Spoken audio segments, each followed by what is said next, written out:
تو میں یہ عرض کر رہا تھا کہ ربیع الاول کے چاند کے طلوع ہوتے ہی ایک کہنا گہری شروع ہو جاتی ہے، جب سے جلوس شروع ہو جاتے ہیں۔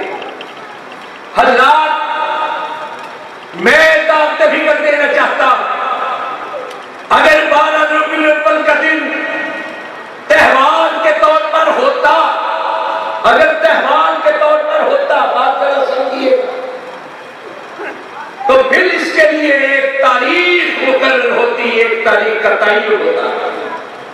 جس طرح عید الفطر پوری دنیا کے مسلمان، خواہ کسی رنگ کے ہو، کسی نسل کے ہو، کسی مسلک اور مذہب سے ان کا تعلق ہو، سب مانتے اور جانتے ہیں کہ عید الفطر یکم شوال کو ہوتی ہے، ایک تاریخ کا تعین۔ چاند کے دیکھنے میں اختلاف ہو سکتا ہے، لیکن تاریخ پر کسی کا کوئی اختلاف یکم شوال کو ہوگی۔ عید الاضحیٰ ساری دنیا کے مسلمان جانتے اور مانتے ہیں کہ 10 ذو الحجہ کو ہوگا۔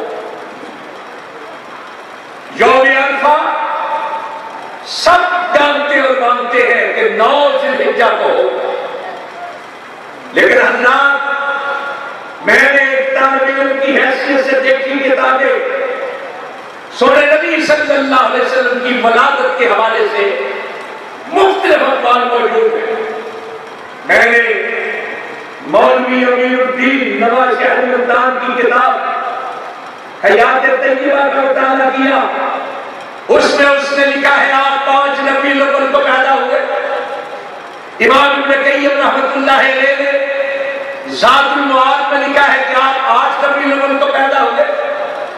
مولوی امیم الاحسان قادری مجددی نے اپنی کتاب اوجل سیر کے اندر لکھا ہے کہ آپ یا 8 کو پیدا ہوئے ہیں، یا 9 کو پیدا ہوئے ہیں، یا 12 ربیع الاول کو پیدا ہوئے ہیں۔ میں نے عظیم سیرت نگاروں کی کتابیں پڑھی، شبلی کی کتاب دیکھی، مولانا شبلی نعمانی کی، مولانا ابوالکلام آزاد کی، قاضی سلمان منصور پوری کی، میں نے چودھری فضل حق کی کتاب دیکھی، امام ابن کثیر کی کتاب دیکھی، امام ابن اسیر، ان سب نے اور بالخصوص قاضی سلمان منصور پوری نے بڑی تفصیلی بحث کی ہے مصر کے فلکیات دان محمود بادشاہ کے حوالے سے، اور ان سب نے لکھا کہ آپ 9 ربیع الاول کو پیدا ہوئے۔ میں نے مولانا احمد رضا خان بریلوی کی فتاوی رضویہ کی جلد 26 صفحہ 412 دیکھا تو اس پہ لکھا ہے کہ آپ 8 ربیع الاول کو پیدا ہوئے ہیں، اور اسی 26 جلد کے صفحہ 415 پر لکھا ہے کہ آپ 12 ربیع الاول کو فوت ہوئے۔ شیعہ حضرات 17 ربیع الاول کو مناتے ہیں ولادت، اور کئی ایسے ہیں جو کہتے ہیں ربیع الاول نہیں، آپ رمضان کے مہینے میں پیدا ہوئے، اس لیے رمضان کو جو تقدس ملا ہے، فضیلت ملی ہے، وہ آپ کی پیدائش کی وجہ سے ملی۔ اور میں نے جب کتاب پڑھی حضرت شیخ عبد القادر جیلانی رحمۃ اللہ علیہ 11ویں والے پیر کی بنیاد الطالبین، اور وہاں دنوں کی بحث دیکھی تو انہوں نے لکھا ہے کہ پیارے رسول صلی اللہ علیہ وسلم 10 محرم کو پیدا ہوئے۔ یہ تاریخ کا تعین نہیں ہے، اختلاف ہے آپ کی پیدائش پر، لیکن آپ کی وفات پر قریباً اتفاق ہے کہ آپ 12 ربیع الاول کو وفات آئی ہے۔ اگر یہ تہوار ہوتا ولادت کا ذکر تو پھر تاریخ ایک ہونی چاہیے تھی، جس طرح عید الفطر کی تاریخ ایک ہے، عید الاضحیٰ کی تاریخ ایک ہے، حج والے دن یوم عرفہ کی تاریخ ایک۔ اس کے باوجود میں کم از کم میں جو لوگ یہ سب کچھ کرتے ہیں، مولویوں کی نہیں عوام کی بات کر رہا ہوں، میں ان کے جذبے کی تحسین کرتا، میں ان کے جذبے کی کمی نہیں کرتا۔ میں صرف یہ عرض کرنا چاہتا ہوں کہ اپنے جذبے کو رخ صحیح لے اور بات سمجھے کہ اصل چیز سونے نبی کی ولادت نہیں، سونے نبی کی رسالت ہے۔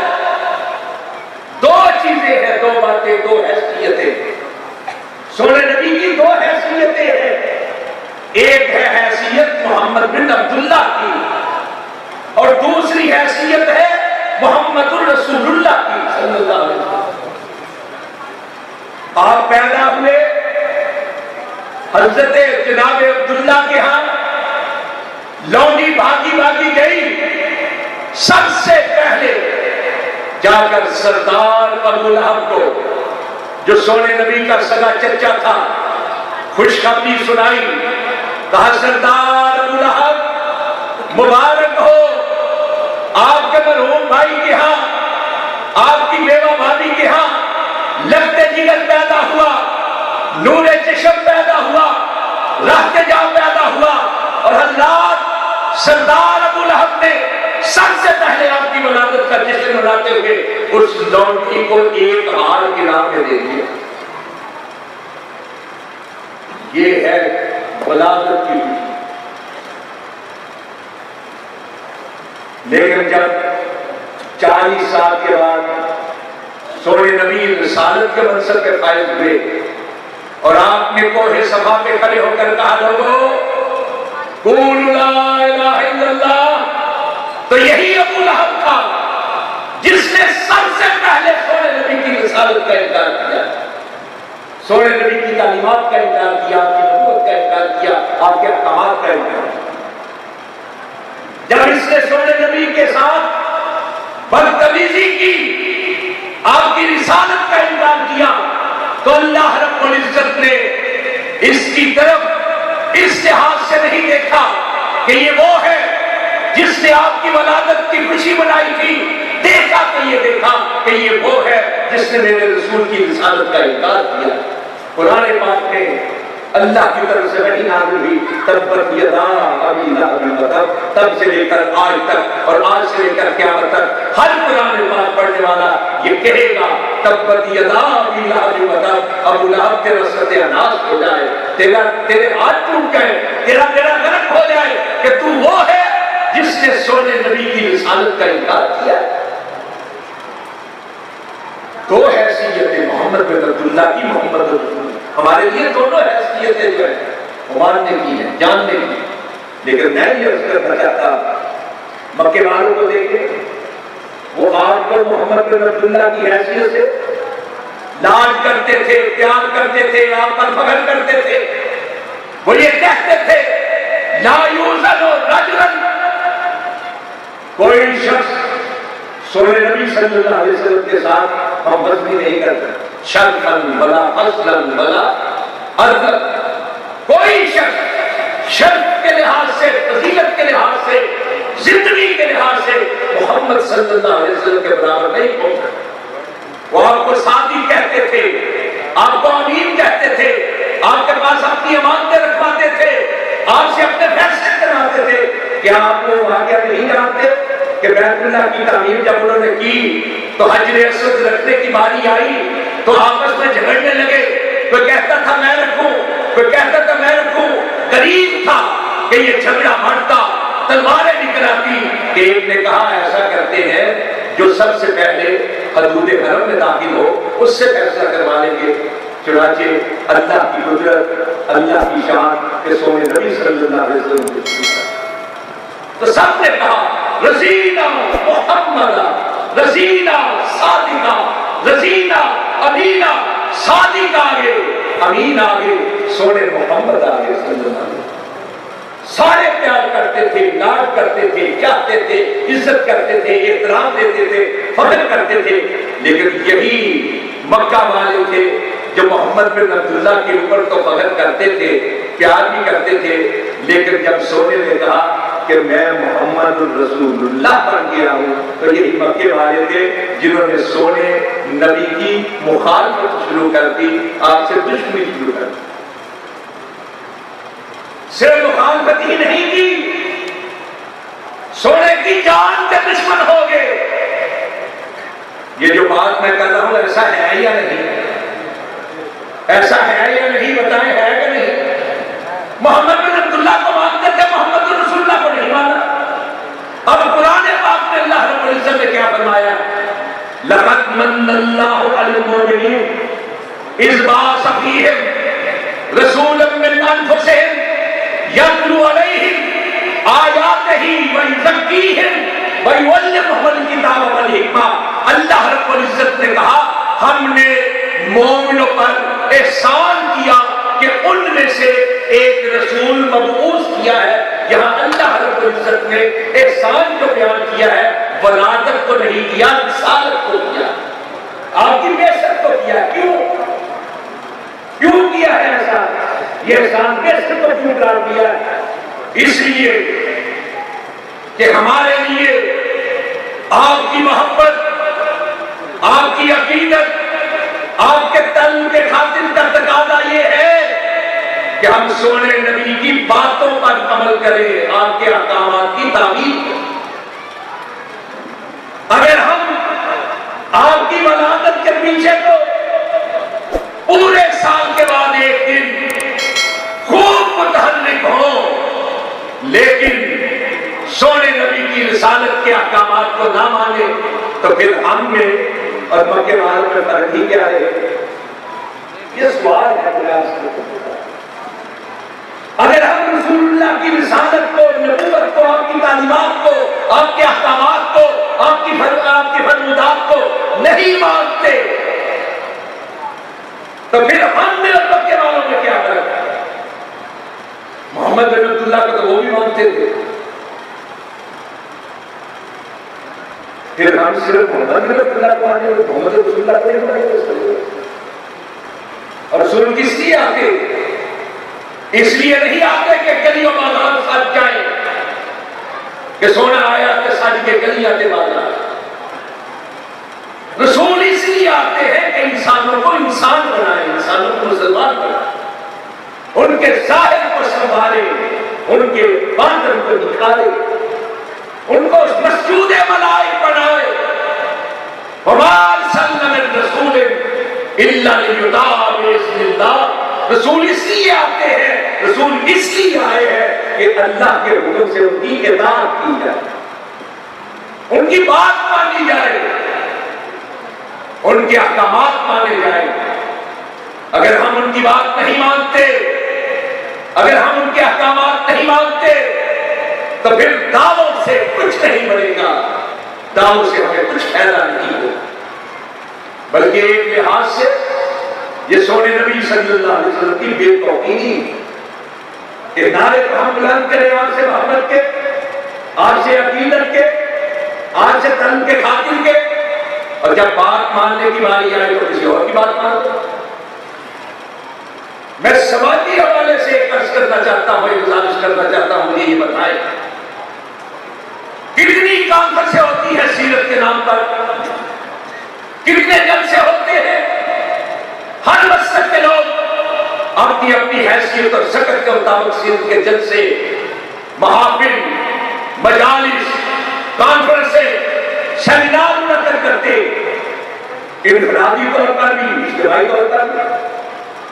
یہ سرکاری طور پر بھی ہوتی ہے، غیر سرکاری طور پر بھی، مرکزی سطح پر، صوبائی سطح پر، ضلعی سطح پر، تحصیلی سطح پر، ایک ایک گاؤں کے اندر کئی کئی کانفرنسیں ہوتی ہیں. اور اکثریت ہے پاکستان میں مسلمان کہلانے والے 97%. اتنی کثرت کے ساتھ کانفرنسیں کہ جن کو شمار نہیں کیا جا سکتا، اس کے باوجود جرائم بڑھ کیوں رہے ہیں؟ برائیاں کیوں بڑھتی چلی جا رہی ہیں؟ قتل و غارت کیوں ہو رہے ہیں؟ بے امنی، بے ایمانی، بے سکونی، بے اطمینانی بڑھتی کیوں چلی جا رہی ہے؟ سوچا صرف اس لیے کہ ہم نے رسول اللہ کے ساتھ صرف چاند نسلوں کا ایک رشتہ جوڑا ہے، جو ہونا چاہیے تھا اس کی طرف ہم نے توجہ نہیں. میں تمام ان لوگوں سے یہ گزارش کرنا چاہتا جو لوگ یہ دن مناتے ہیں، میں ان کے جذبے کی نفی نہیں کرتا، میں ان کے جذبے کی اصلاح کرنی چاہتا ہوں. میں چاہتا ہوں اپنے جذبے کو صحیح روک دو. یہ کیا ہوا کہ 365 سال کے ایک دن ہم نے منا لیا یا چند دن منا لیے، باقی سارا سال وہی. اور جیسے ہی دن گزرا 12 کا یہ وہی. اور وہ دن جس دن ہم نعرے بلند کرتے ہیں اور نہ نعرے والوں کی طرف انگلیاں اٹھاتے ہیں، اس دن بھی مجھے یہ بتائیں کتنے لوگ ہیں جو مسجد میں جا کر سونے نبی کی تعلیمات کے مطابق نماز ادا کرتے ہیں؟ کتنے لوگ ہیں اپنے ہمسایوں کے حقوق دینے والے، حقوق کا خیال کرنے والے؟ کتنے لوگ ہیں اپنی بچیوں کو، اپنی بہنوں کو وراثت میں سے حصہ دینے والے؟ کتنے لوگ ہیں بڑوں کا ادب کرنے والے، چھوٹوں پہ شفقت کرنے والے؟ کتنے لوگ ہیں ناپنے میں، ماپنے میں انصاف سے کام لینے والے؟ جیسے ہی مانا کا دن گزرا سب کچھ ہوئی. یا شب کو دیکھتے تھے کہ ہم گلشائے نشاد دامان باغبان وقفے گل فروش ہے، یہ صبح دم جو دیکھی آ کر مذہب میں نے وہ سوز و سار نے وہ جوش و خروش ہے، داغے فراغے صحبت شب کی جلی ہوئی ایک شمع رہتی ہے سوری مہو. مجھے بتائیں سونے نبی کے ساتھ محبت کا تقاضا کیا ہے؟ اس بات میں کوئی شک نہیں، ہر شخص یہ کہتا ہے کہ اس کائنات میں مدینے والے کی ذات جیسی کسی کی ذات نہیں. سارے مسلمان یہ کہتے ہیں، اعلان کرتے ہیں، دہائی دیتے ہیں، نعرے لگاتے ہیں. مَلَكِ الظُّهُورُ وَمَا آتَيْنَا بِمِثْلِهِ مَلَكَتْ عَطَا فَأَجَزْنَا بِوَدْرَائِهِ. صدیاں گزر گئی، زمانے لگ کے کوئی آپ جیسا پیدا نہ ہوا، اور جب آپ دنیا میں تشریف لے آئے اب قیامت قائم ہو جائے، کوئی آپ کی طرح کا پیدا نہیں ہو. سارے مانتے ہیں کہ آپ کی ذات جیسی کسی کی ذات نہیں. ہم یہ کہتے ہیں کہ جب آپ کی ذات جیسی کسی کی ذات نہیں تو یہ بھی کہہ دو کہ پھر آپ کی بات جیسی بھی کسی کی بات. پھر آپ کے ہوتے ہوئے کسی امام کی امامت کا کیا کام، کسی فقیر کی فقاہت کا کیا کام، کسی پیر کی پیری کا کیا کام، کسی فقیر کی فقیری کا کیا کام، کسی لیڈر کی لیڈری کا کیا کام. اگر اور صحیح ہے، سچ ہے کہ مدینے والے کی ذات جیسی کسی کی ذات نہیں تو رب کعبہ کی قسم اس کی بات جیسی نہیں کسی کی بات. یہی مقصد اہل حدیث ہے. مسند دارمی کی ایک حدیث آپ کے گوشت گزار کر کے آپ سے اجازت چاہوں اور میں معذرت چاہتا ہوں اپنے بھائی قاری عبدالرحیم کریم صاحب، کیونکہ مجھے ایک اور ذمہ داری سونپی گئی ہے اس کی وجہ سے جلدی. ایک حدیث مسند دارمی کی سونے نبی ارشاد فرماتے ہیں، حضرت فرمائے کہتے میں ایک روز وادی بطحا میں آرام کر رہا تھا، میری آنکھیں سو رہی تھی، میرا دل جاگ رہا تھا کہ ایسے میں آسمان سے دو فرشتے نازل ہوئے. ایک زمین پر آن ٹھہرا، ایک فضاؤں میں محفل پرواز معلق رہا. پھر ایک نے میری طرف اشارہ کر کے دوسرے سے پوچھا کیا یہ وہی ہے جن کی طرف ہم کو بھیجا گیا ہے؟ دوسرے کہا ہاں ہاں یہی تو ہے جن کی طرف ہم. فرمایا پھر ترازو قائم کیا گیا، اتنی ذات. اس کے ایک پلڑے میں مجھ کو رکھا گیا، دوسرے پلڑے میں کام شخص کو، میرا پلڑا وزنی رہا. پھر ایک کی جگہ پہ 10 کو میرے ساتھ تولا گیا، میرا پلڑا تب بھی بوجھل ٹھہرا. پھر 10 کی جگہ پہ 100 میرے ساتھ ترازو کیے گئے، میرا پلڑا تب بھی اپنی جگہ قائم رہا. پھر 1000 کو میرے ساتھ جب تولا گیا، 1000 والا پلڑا اپنی بے وزنی کی وجہ سے اوپر اٹھا، ہلکولے لینے لگا. کانما ینصرون علی من خفت المیزان، ایسے دکھائی دیتا تھا کہ بے وزنی کی وجہ سے ہلکولے لیتا ہوا یہ پلڑا الٹ جائے گا اور سارے کے سارے مجھ پر آن گریں گے. کہ ایسے میں ایک فرشتے نے دوسرے سے کہا کیا گن گن کے توڑ دے؟ لو وزنت الدنیا کلھا لرجعھا. حضرات یہ جو ایک فرشتے نے دوسرے سے کہا یہی ہے مسلک اہل حدیث، یہی ہے ہماری دعوت، یہی ہے ہماری مقاد اور یہی ہے ہمارا آج کا پیغام.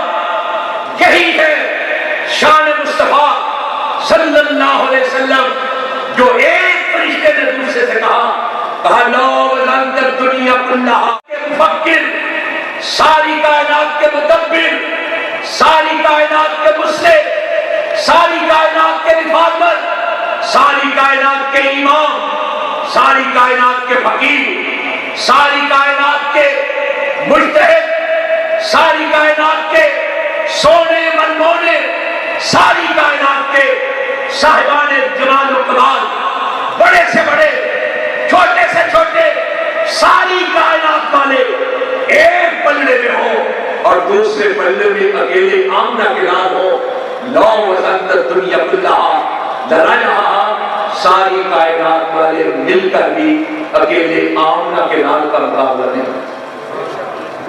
یہی مسئلہ ہے، یہی پیغام۔ میں یہ کہنا چاہتا کہ آپ سن رہے تھے حضرت نبی محترم سے صحابہ کرام کے واقعات، کتنی محبت تھی اپنے نبی سے، ان کو کیا الفت اور چاہت تھی۔ آپ نے واقعات سنے۔ میں آپ سے ایک سوال کرتا ہوں، یہ گمان کرتے ہوئے جواب نہ دینا کہ آپ میرے مسلک سے طلب کرتے، غیر جانبداری کے ساتھ مجھے جواب دینا، کائنات میں کوئی ایسا انسان ہے جو صحابہ سے بڑھ کر مدینے والے سے محبت کرتا؟ بتائیں، کوئی ہے کائنات میں؟ کوئی کائنات میں کہ صحابہ کرام جن کو اللہ نے اپنے رسول کی صحبت کے لیے چنا تھا، سلام علی عبادہ الذین اصطفیٰ، یہ قرآن پاک میں اللہ رب العزت نے کہا۔ کائنات میں کوئی ہے صحابہ سے بڑھ کر محبت کرنے والا؟ کوئی نہیں، اور واقعتاً کوئی نہیں۔ اور اگر کوئی نہیں تو پھر ذرا سوچیں کہ ان کی محبت میں کیا یہ چیزیں تھیں جو ہم نے آج سے 20-25 سال پہلے شروع کی ہے؟ کیا یہ ہے محبت کا تقاضا؟ محبت کا تقاضا نبھایا صحابہ نے، محبت کے تقاضوں پہ عمل کر کے دکھایا صحابہ نے، اور وہ تقاضا یہ تھا کہ مرتے مر جائیں رسول اللہ کے احکامات پہ حرف نہیں آنے دیں۔ وہی کچھ کرنا ہے جو سونے نبی نے کہا، جہاں کھڑا کر دیا کھڑے ہو گئے، جہاں بٹھا دیا بیٹھ بس۔ لا تقدموا بین یدی اللہ ورسولہ، نبی کو فالو کرنے کی کوشش کریں، نبی سے آگے نہ بڑھیں، صحابہ سے آگے بڑھنے کی ساتھ کہ وہ کام کرتے ہو جو شریعت میں ہے ہی نہیں۔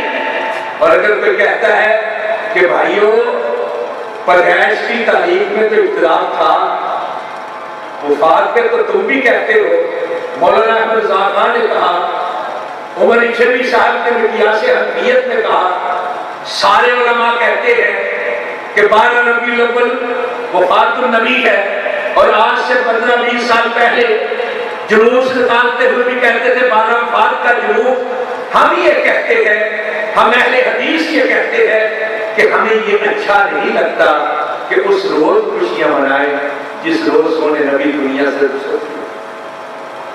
کبھی اس انداز سے بھی سوچ لیا کرو، کبھی اس ذہن کے ساتھ بھی سوچا کرو کہ اہل حدیث کہتے ہیں کہ یارو اچھا نہیں لگتا کہ جس روز اللہ کے نبی دنیا سے گئے، کہ جس روز حضرت فاطمہ الزہرا نے کہا سبت علی مصائب لو انہا سبت علی الایام سرنا لیالیا، کہ آپ کے جانے سے، آپ کی وفات سے ہم کو ایسا دکھ پہنچا ہے کہ یہ دکھ اگر چمکتے ہوئے دلوں کو پہنچتا تو وہ سیاہ راتوں میں تبدیل ہو جاتے۔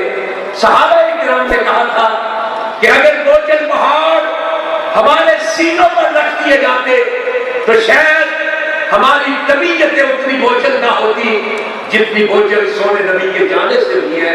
ہم کس طرح خوشی منائیں اس دن، کس طرح بھنگڑے ڈالے، کس طرح ناچے اور گائے جس دن سونے نبی دنیا سے رخصت ہوئے تھے۔ اور پھر اللہ کے نبی نے اپنے صحابہ کی جو تربیت کی اور صحابہ کرام نے دنیا کو جو تعلیم کی اس کے مطابق زندگی بسر کرنی چاہیے۔ انہوں نے ساری زندگی ایک ہی کام کیا ہے کہ ہوتے ہوئے مصطفیٰ کی گفتار مت دے کسی کا قول و کردار، جہاں سونے نبی کی ذات آ جائے کسی کی ذات نہیں، جہاں سونے نبی کی بات آ جائے کسی کی بات نہیں۔ اور ان کو